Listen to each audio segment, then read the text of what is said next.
Great. So let's get to it. Impact of absorption on cytokine removal and the immune response. My disclosures are there. I am going to talk, obviously, about products made by companies like Cytosorbents and Baxter. Let's start out by asking the question, which is rarely ever asked, which is not whether one type of blood purification is better than another type of blood purification in terms of treatment for sepsis, or one dose different than another, but rather if you apply a form of blood purification against a control. And these, up until recently, where there have been a couple other studies published which didn't make this meta-analysis, these were all the studies. And when you pool them, it does look like there is a potential, and I say potential because it's a meta-analysis, so it's a hypothesis generating. There does appear to be a potential for benefit for blood purification versus control. However, if you look more closely at this, you realize that studies of hemofiltration really are pretty much neutral. Plasma exchange, there's not much, but it does look like there may be some signal. But most of the signal for that positive effect was coming from these studies, mostly from Japan, looking at hemoperfusion using polymix B. And as you know, there have been some recent studies which have further clarified that, at least for the average patient who may have elevations of endotoxin activity, that there didn't appear to be a benefit for removal of endotoxin. However, there's still some intrigue around those findings, and there may be subsets of patients for whom there is benefit, and I'll address that in a minute with some other data. Now, the hemofiltration data, to my mind, is really, we've never really advanced beyond this kind of lumping all patients together. This is the kind of, and I noticed Jean-Louis in the front row, and so I'll paraphrase what he said often about these large randomized trials. This wasn't a huge randomized trial, and it really wasn't that pragmatic, but it had the same problem in that it lumped all patients together. And so imagine if we were to try to ask the question, does high-dose insulin versus low-dose insulin, but not measure glucose, what would we find? Well, we certainly wouldn't find a benefit, and we would probably find harm. So this study is nice because it shows us that blindly applying hemofiltration at higher dose isn't effective, but it doesn't really answer the question, does applying a more rigorous blood purification technique for patients who have a higher level of a target or targets, would they benefit? And we just don't know that from this study. Now, what are these targets? Well, it turns out that when we first started working in blood purification 20 years ago, we were mostly interested in removing cytokines, but it turns out that there are a number of different mediators, and I've just sort of lumped them under the classification of evil humors, but they're really not evil humors. They're molecules that have a role. They don't necessarily have a role outside the tissue compartment, and when they're in the bloodstream, they're often deleterious, but there are, of course, the cytotoxic inflammatory mediators like TNF and IL-1 beta, but there's also chemoattractants like IL-8 for PMNs and monocytes, or CCL18 for Tregs, MCP1 attracts fibroblasts, and then, of course, there are the DAMPs and the PAMPs, which have direct effects on multiple organs, including the kidney, as I've discussed previously. All of these molecules are soluble mediators in the bloodstream in patients with sepsis, which modulating might have a role in terms of affecting clinical outcomes. But be careful. You cannot identify these patients clinically. Now, when we first observed there was massive variation, as many other investigators had, Derek Angus and I, along with Michael Pinsky and others, we did the GENOM study, which was a pneumonia study, and we saw this huge variation of IL-6 and IL-10 and TNF in the patients. And we thought, well, this is pneumonia. You can have a really sick community-acquired pneumonia patient, and you can have not very sick community. But this study is from Process. These were all patients who met the criteria for septic shock. These are all very, very sick patients, and yet their IL-6, and I've just made this easy to look at, this is IL-6 times IL-10, because that was the combination that was most associated with mortality. And you can see that it goes from being undetectable in a couple of patients to being more than 10 million picograms per ml in about 26 patients. These are the same clinical phenotype. And yet the levels of inflammatory mediators are magnitudes of order different. So you can't say, well, I'm going to conduct a clinical trial and I'm just going to enroll patients that are really sick with septic shock because I know they have very high inflammatory mediators in their blood. No, there are some patients that have very low mediators in their blood. And by the way, if you're very low, you're very low, your mortality is pretty low, but it ticks up pretty quickly. In fact, this group is kind of interesting, right? In this range, maybe they don't even have enough cytokines. Maybe they would actually be hurt by removing inflammatory mediators. You have to be careful. The next thing I want to talk about is this paper. And there's a lesson here in part because it's sometimes very obscure medical findings lead to some really interesting work. And this is a paper in a journal you probably don't read, and it's a journal that I've never heard of apart from this paper that one of our fellows found. And this is a very interesting study, and I want to emphasize it because it was really elegant work. And the authors were very honest in this paper. They said, look, we developed this model of sublethal CLP, so all the animals survive, and lethal CLP, where all the animals die in 2 days. And they just did that by the number of punctures and the number and the size of the punctures. And they hypothesized that the lethal sepsis would have more of an inflammatory response and more neutrophils in the intra-abdominal space. And what they found was just the opposite, that the neutrophil count in the peritoneal space was actually higher with the sublethal. Bacterial clearance was impaired in the lethal group. And of course, one possible explanation for that is that the overwhelming sepsis distracted the neutrophils and monocytes from actually getting to the site of infection. And it sort of makes sense in retrospect.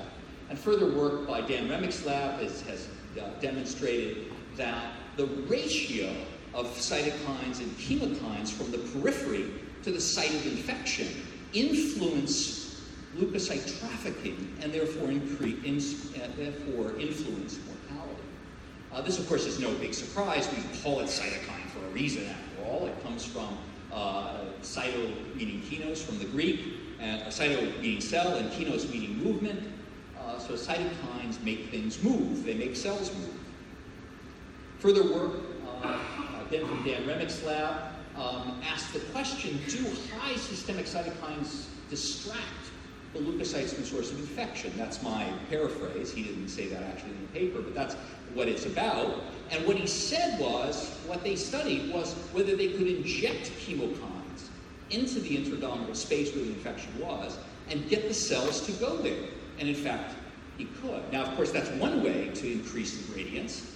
A more practical way to increase the gradients is to remove these molecules from the periphery.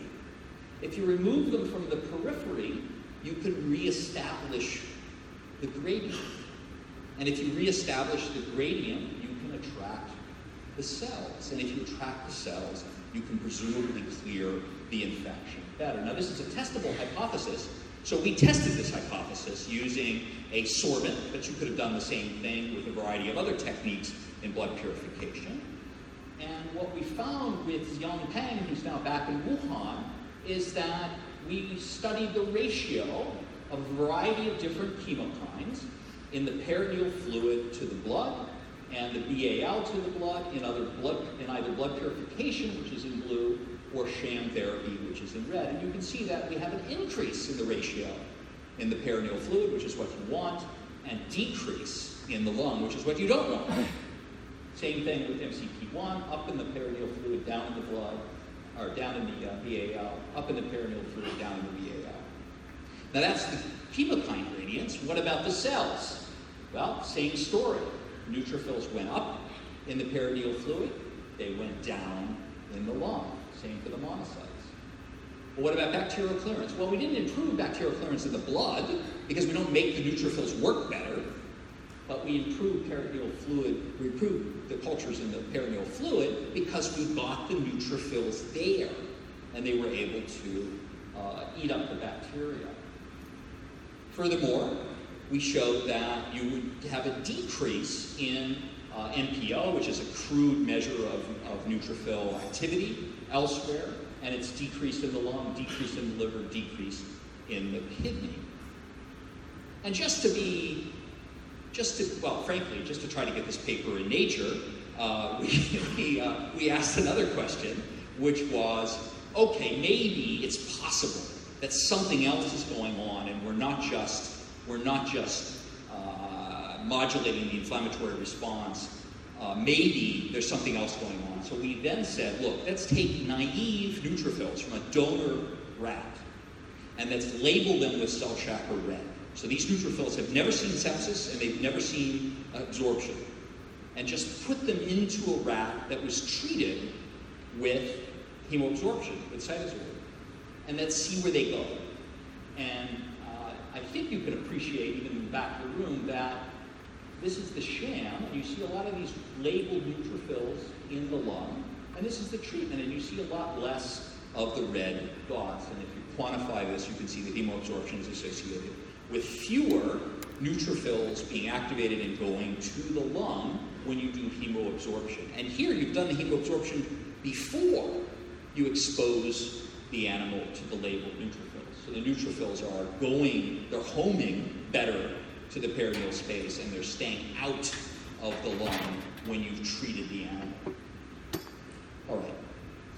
Well, that was sepsis in general. Let's switch gears to sepsis-associated AKI, and this is some very elegant work from Vincente Cantalupi when he was in Torino. I think he's still in Torino, but he was working in Giuseppe Camuzzi's lab at the time.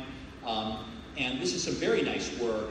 We've recapitulated almost all of this in my lab, but because he did the work first, I just want to show you his results. And this is what happens when you look at renal tubular epithelial cells in culture, and you expose them either to healthy plasma or septic plasma. Now, it's a little tricky. You have to treat the plasma, you have to dilute the plasma, because renal tubular epithelial cells don't normally get exposed to plasma. There's a glomerulus in between, and there's peritubular capillaries in between the epithelial cells. But nevertheless, you can show that septic plasma causes changes in cell adhesion molecules, it causes massive changes in apoptosis, it causes changes in adherent neutrophils in co-culture, and transporter proteins are markedly disrupted with the septic plasma. He then said, okay, let's take the septic plasma and co-incubate it with a sorbent. Now, you can't get the sorbent clinically. It's made in New Jersey. It's highly bioincompatible with whole blood. But it's very effective in terms of sopping up various inflammatory mediators. And what he showed was you could restore entirely the adhesion molecule pattern. You could markedly decrease, almost back to normal, the apoptosis, and he shows here that it's not just LPS that it's absorbing, but other molecules, and you could markedly improve adherence, and you could restore transporter protein function in these cells, which is kind of the in vitro manifestation of AKI. We took this a step further by moving it to in vivo, where we studied animals with cecal ligation and puncture treated with CytoSorb for 4 hours back here at 18 to 22 hours after CLP. And you can see that the black bars are the treated, the white bars are the sham treatment, and you can see that liver dysfunction, kidney dysfunction, and HMGB1 elaboration are markedly affected by therapy. So in conclusion, options for extracorporeal blood purification include high volume hemofiltration, high cutoff membranes, absorption, total therapeutic plasma exchange. The targets for extracorporeal blood purification include not only the cytotoxic mediators, but also reprogramming of the innate immune response through modulation of chemokine gradients. This has now been demonstrated in blood purification, and previously it was demonstrated when you injected chemokines into the site of infection. Protection of the epithelium in the kidney and the liver, presumably, although not confirmed, relate to the removal of DAMPs and PAMPs primarily. Patient selection is not necessarily obvious from clinical features, and so I really discourage investigators from doing these. I think the era of doing studies where we don't measure something in the patient before we randomize them to a blood purification therapy really should be over. If you're going to study blood purification, you have to measure something as a target. And so with that, I thank you for your attention.